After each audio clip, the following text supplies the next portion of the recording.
winds gusting at times around 30 miles per hour.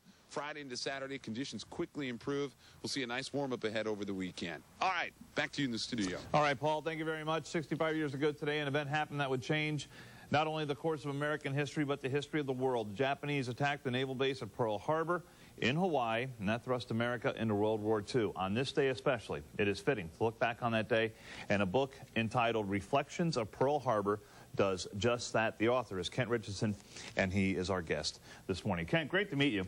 Good to be here. Talk about what was the impetus for this book. You're a local Cincinnatian. Someone in your family involved in World War II and Pearl Harbor? My father was a World War II vet, and I began writing in 1996, mostly fiction.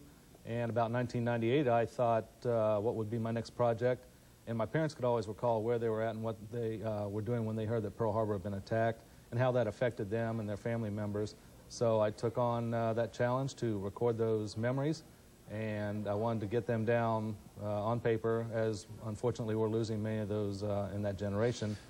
And I ended up with about 170, 175 stories. Let me ask you about that, because obviously I'm too young. I wasn't alive when Pearl Harbor happened. I imagine you weren't either. No. But the people who lived in that time, much like for people of our generation where September 11th is seared into the memory, after talking to those people after so many years, was that day still seared into the memory as though it happened yesterday?